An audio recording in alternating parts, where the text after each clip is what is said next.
Diaspora Kasa in Toronto.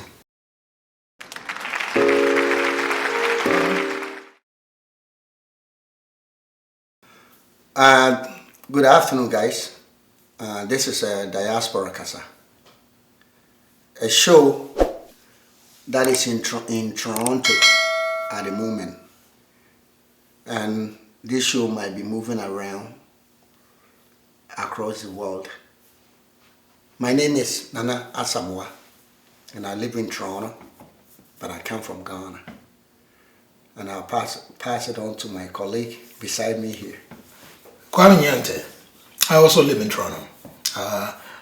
Diaspora Kasa gives us an opportunity to be able to talk about issues relating to our community and also Ghana in general. So there are certain things that would be more relevant to somebody living in Toronto or living in Canada as compared to somebody who lives in Ghana. But we are going to be talking about issues that relate to Ghana and Ghanaian community worldwide. Yeah, I'm Eric Z. I live in Toronto also, a part of Diaspora, to have a social conversation about issues that we think we have something to contribute to our community, and also originally from Ghana. Maybe we have friends and family members in Ghana that we can share what we've learned for the past several years on our podcast for them to hear. Yeah, so I guess today's issue is the title of the show today is religion, and I think religion has a big effect on our community, either in Canada here or in Africa in general. The religion is very big, but it's something that we never discuss. Every time you're trying to bring it up, people feel like, it's a taboo to talk about religion. Just go with a blind faith. But diaspora people think, no, it's something that we need to talk about. What do you guys think? Okay, so for me, when it comes to religion, I wouldn't say it's a taboo. I wouldn't say it's a difficult subject to talk about if you really know where it came from, how, and you understand how human beings approach it. So I would say we use the word in English as religion, but that word started in the Latin word called religare, which means to bond. The English say religion, but to bond started way before Enlightenment education of Christianity became existence. You go back to cultures that existed in the African plain, Aborigines, all that, they bond together. And religion, it's a mind that started that. And the first clue gave the bondness from singing, dance, and chant in the bonding. And they personify and attribute their environment to that. That's religion. Right. Okay, so religion that we know it today in the modern sense didn't start what the bonding that Latin called religare didn't start at that. So if we want to understand, we have to know the human mind that did that. Okay, so in effect, we're saying religion was formed as a way of a community coming together and everything that it does. Unifying a group of people, which is all great, which is what it's supposed to be till this day. The only thing is, there's a big difference between religion per se and organized religion, which is what I think today is what we see. That is what is dominating most of the things that we're talking about is organized religion. And whether it be because more of us are from the Christian side, we look at Christianity as being the dominant religion in Ghana. But there are Muslims, there are atheists, there are so many, there's traditional religion, there are so many things, but we seem to be covered more around Christianity because it impacts a lot of us. But we're not going to spare anybody. We're going to talk about all parts of religion, as far as our country is concerned and our community is concerned. Yeah, I understand that. I think I, for one, when we were kids, I guess that's what we were taught. And most of us went to religious school in Ghana. And even through my travels, I've always gone to church until it came to a time that I felt, no, this is not for me. Going through different countries and see how people actually live a life made me realize that, no, it's about what works. And by that I mean, life is about survival. If you move, something gets done. And if you don't move and sit still, then you can pray and pray and pray till the cows come home. You be in that room and we'll find you dead. So I realized that, no, it's not. Life is not about religion, but it's about honesty. Live a life and be kind and honest. It's what life is about. But it's not necessarily get up Sunday, dress so nice, the best clothing, and get it in the church and singing and dancing. Yeah, it's social life. I don't think any spirit coming down to save me. So I made a conscious choice to live a life and be kind and honest. Because I figured out that life is about your moral character, which all of us were born with. Which I believe organized religion has been able to capture. And most of these things are captured in the books, right? It captures it, whether it be in the Bible, whether it be in the Quran. Okay. Every one of them seems to have a message which is around how we live with one another, right? Because irrespective of which religion you look at, the ultimate is for us to love each other, right? I mean, we can talk more about the Christian side of it, because on the Christian side of it, we talk about what is the greatest commandment, right? Love your God, that's number one. And then the number two was what? To love your brother, just like yourself. So all the laws that we have written in the Canadian Criminal Code, everything that you look at is centered around this very same things. Because if you love your brother like yourself, one, you will not kill your brother. You will not steal from your brother. You will not take your brother's wife. You will not do so. You will respect your mother and father. Those are all simple things that come from that basic principle of being able to love. But if you take it and you bring it to the next level, where by conveying that message, you are able to get something for yourself, then you turn it into organized religion. And so you can take that gospel anywhere, sell that message to others. Your conduct is not being questioned. I brought the good news for you. So here it is. You learn, go by these rules, but those same rules don't apply to me. Because I brought you the message. As I said, Nana said it's life, okay? Human life, it always have to do with the social bonding. So when we use the word religion, that's the social bonding that I'm using from the Latin definition of religion. When it comes to the branches of that, which Christianity, Muslims, and all that, all those were a set of cultures that came up with that and was able to grow it with convincing other religious sect that is better with a certain benefits. And human beings as we are, we always look at our emotional benefit, physical benefit, attractiveness, and make a change to go towards what we find, consciously attractive. So a certain religions build on that human emotional satisfaction and came up with clever way of growing their sect.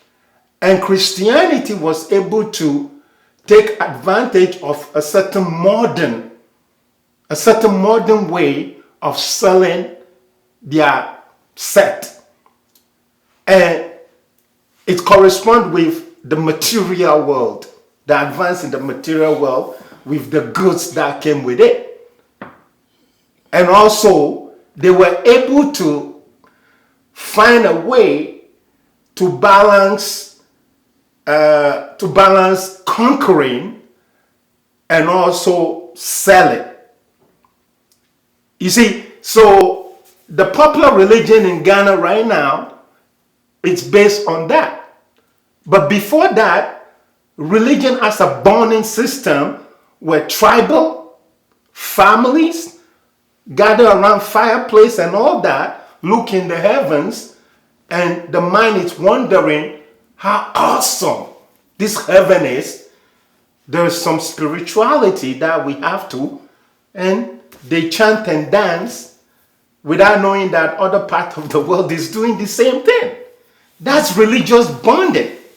So Christianity, Muslim, what they call it, Hermeticism, Hindu, and all that, they all came out of that. So if we go back to why the mind was able to do that in the bond as religion, which is the word bonding, we can say, okay, the Ghanaians, what they're doing now is the modern way of bonding with the material world that they think is satisfying emotional gratification, emotional solace, and all that.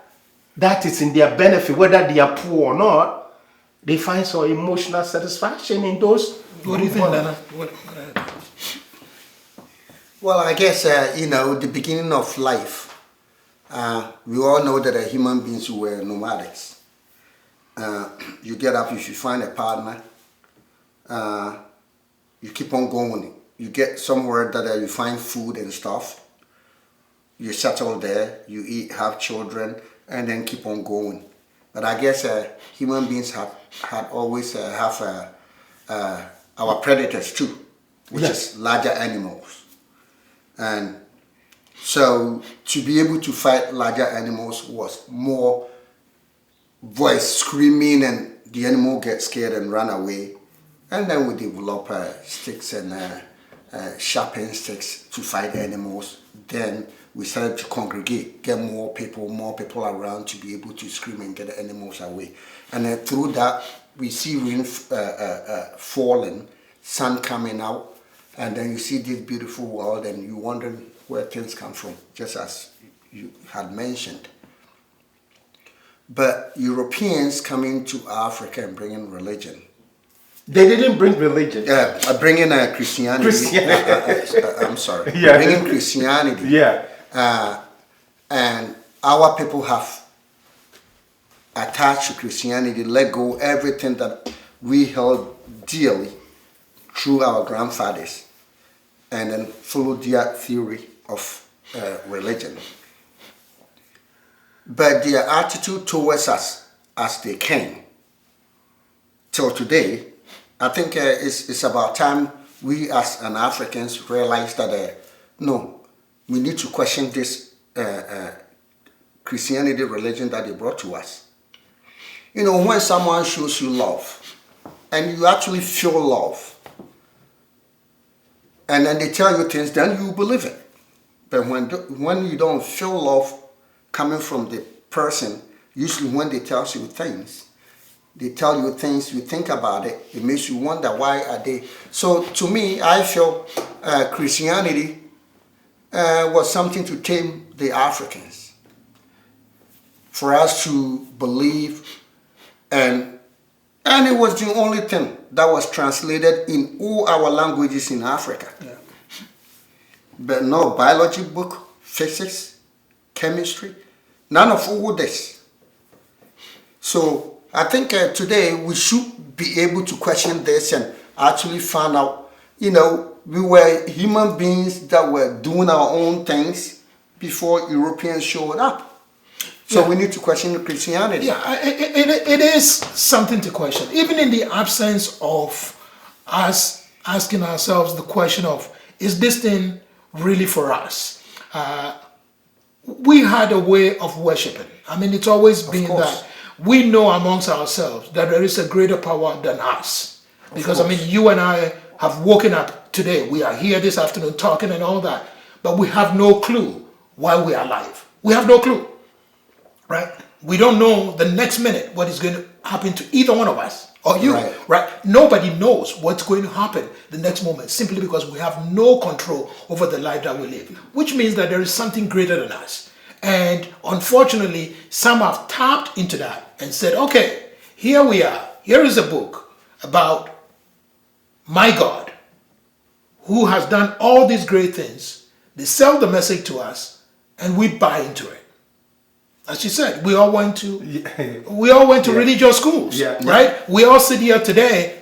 Today we can talk and we can go back to our own names that we were named when they had our initiation and all that to do with the names that we have for ourselves. But if we go back and look at our passports, we all started with Christian names, right? That's what it is, which is how much it's impacted us to the extent that somebody gets up today and goes to a prayer camp from 2 a.m. and prays till the cows come home and is looking for manna to fall from the sky for them to eat, not realizing that if you don't work, you don't eat. Yeah. Nana brought something up, which is very interesting, that only the Bible was translated into our language, not biology books, science books, and all that. It was like that all over the world, even in Europe. Okay? So, when most Europe was living under the feudal system, the peasants were the farmers, majority of them. They have no access to book to even know the truth about anything. Just, you are a farmer, the king wants 80% of your product to feed his soldiers to defend his territory. Okay? So when they came to Africa, most Europeans who came to Africa were losing to the powerful in Europe. So they were looking for other places that they can get resources. So when they dropped on Africa, they didn't come there to enlighten us. They came there because they were looking for survival and their own benefit. So what cultures does is that cultures always, either they conquer you and you learn how they conquer you and you use that to fight them the next time and you win.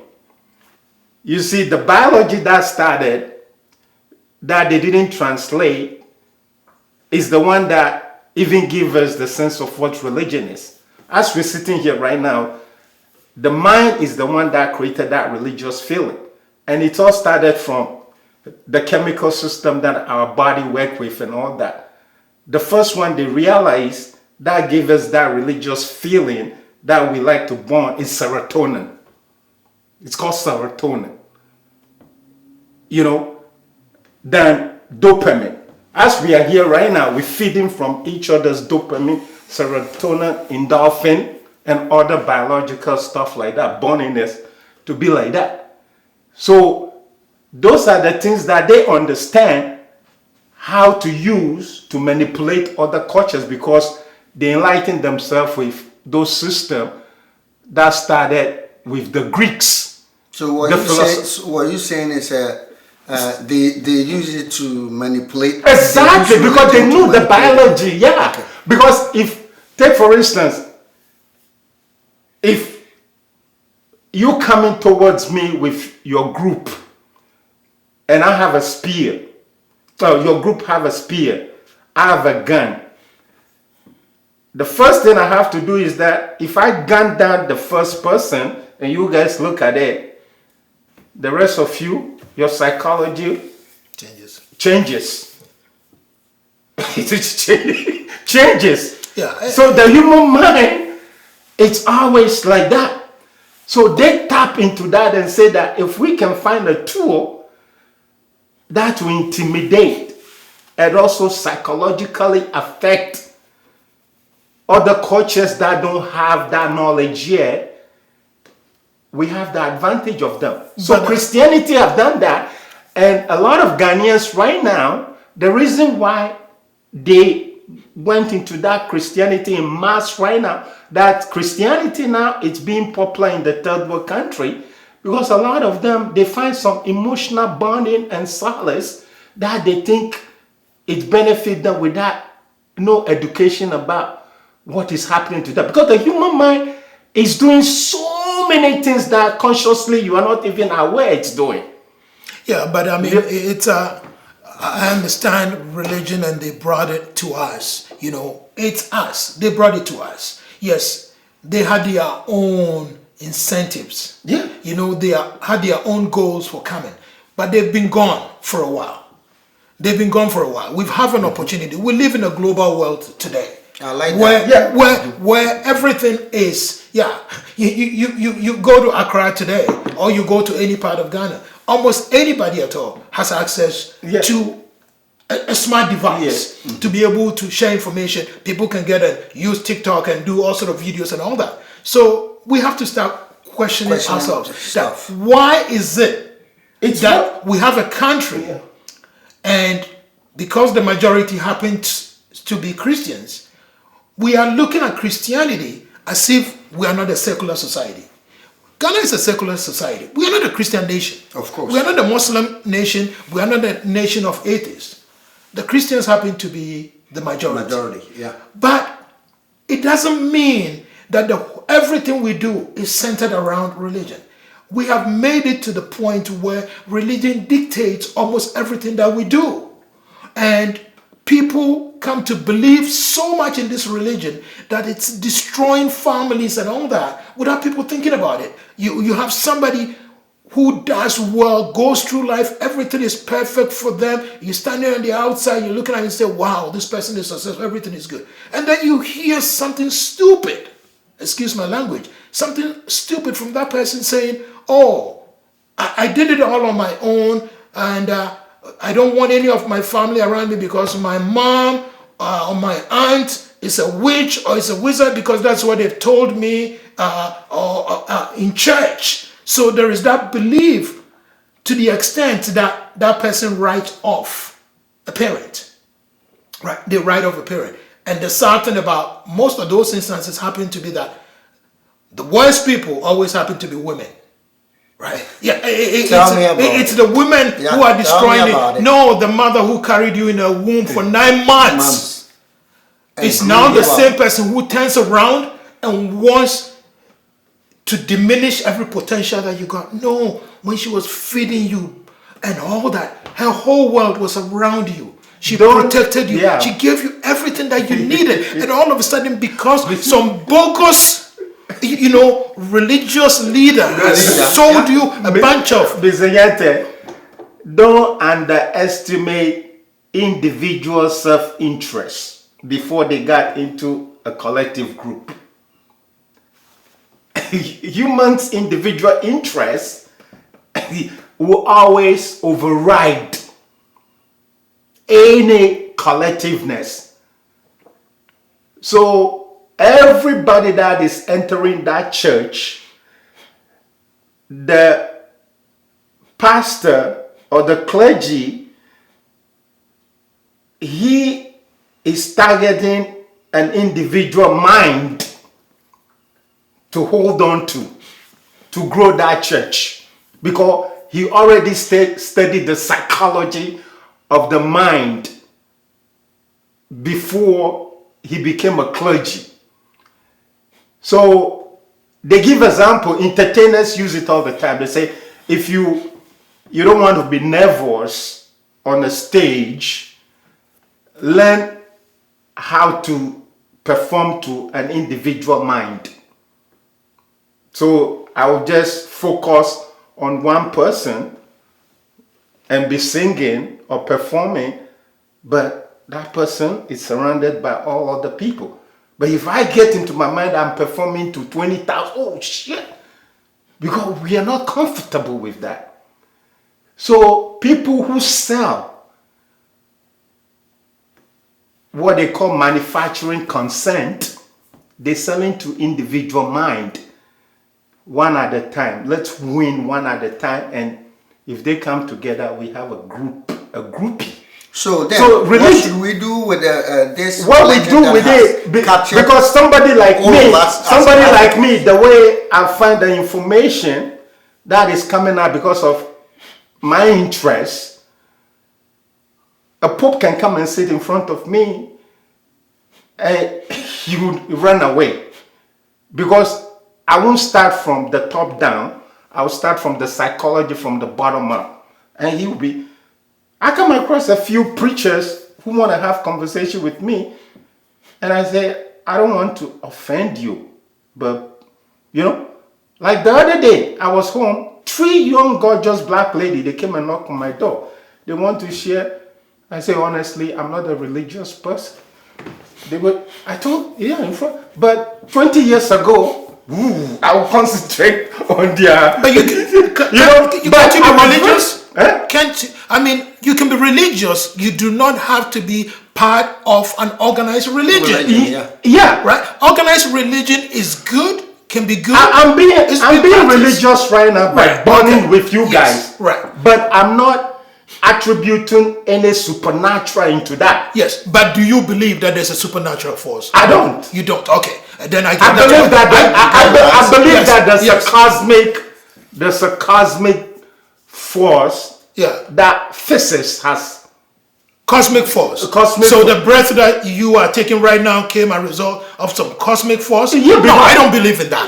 Okay. Yes, I don't believe in that. Because that is where the religion is. Okay, that's what they call fallacy. It's not fallacy. It's a fallacy. It's not a fallacy. Because it's reality. You believe with no evidence or no proof. No, I don't. That is where the difference is. It's because you sitting there, if it was out of atoms or the Big Bang that created the world in which you are, for a process to start, what starts the process? What elements started the process? Energy. How did energy come about? Energy come about because of complex. Because of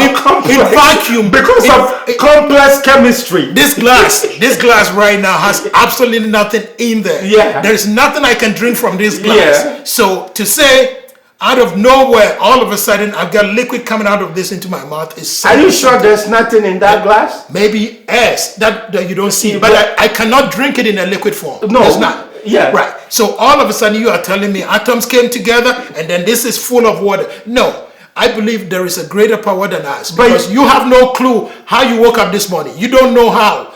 That somebody closes your nose and your mouth for 2 seconds and all of a sudden you are dying. Yeah. So I believe there's a greater power. But the way we use the individuals can take that and convince the other person that my idea of that greater power is the best. So we unfortunately have taken Christianity as the dominant religion. It's controlling almost. But let me ask you. The belief. Let me ask you. Since you believe there's a greater power. Yes. And do you actually think the greater power helps you while you're still making a living? The greater power that you think is hovering over us. Yes. Yeah. Do you think it helps you with your daily life? No, the greater power has given me the tools to be able to work with. They've given me a brain that allows me to be able to think. Right. That's what I believe. That's what it is. What I believe, that there's a greater power. Yes. Who has given us that power to fend for ourselves. Yes. Because life is about survival. And excuse me to say, we're not the only living thing on this planet. No. Even animals also breathe air. Blood runs through their veins. Yeah. Mm-hmm. And maybe we may not hear them communicating or speaking, but they do communicate. You do. They do communicate. And then they also see peril. They kind of realize it. There's danger here. Yeah. So each one of them, Instinct. They have instinct. hiding places. Yes. They listen, watch out before they come out, because they also realize that there are predators out there that Coming will after them. come after them. So, but human beings think we're the only people that knows it all. But that's not true. So life is about survival. This is why I believe the Europeans came to Africa with their religion to convince us to let go ours, because life is survival. They need to survive. And when they came at that time in Europe, they couldn't even find food, right? So they were going around looking for treasures where they can find wealth. They were looking and then for they realized, resources, oh, this land, resources. So how can we convince them? How can we tame them? Europe. And been able to control them? And they did it all around. So I think it's about time, we dig into it. Europe and find the truth. Europe was depleted. Europe was depleted with resources. So they were fighting each other. So when it comes to belief system, I don't use the word believe when it comes to supernatural. Look, the human mind study now, it say that, our perception, right? We use perception, imagination, and, our perception, it's here, our imagination, it's in between, and the understanding, it's way over there. So we always imagine, because we human beings, because of our consciousness, that they say that evolved from the frontal lobe of our brain just about 70,000 years ago, we are able to use language to always find a reason. You see, without rationality for that. We've been talking about religion and how it really is impacted us. I believe that religion can be good, but religion can be very bad. And unfortunately, we are at the point where religion seems to be really having the negative impact on our society, to the extent that instead of going to work, people just pray, expecting things to just happen. It doesn't happen. Religion has overtaken everything that we do, that we don't even spend time to look at things and ask, all it is, Nyame, God is there. Everything is going to come down to God. We start the day with God. It's great to give reverence to a greater power, but it doesn't mean that it takes away the power to think. If you believe in Christianity, it tells you the God that you believe in created you in his own image, which means God has the brains just like the way. He gave you hands to be able to work for yourself. Why do you have to rely on just going over this? So we have been able to, as Diaspora Kasa, talk about this issue. It's one that is exhausted. We cannot cover it one day, but we hope the time is going to come someday where we can delve more into this. But in the meantime, be on the lookout for more of our podcast to come your way. Thank you.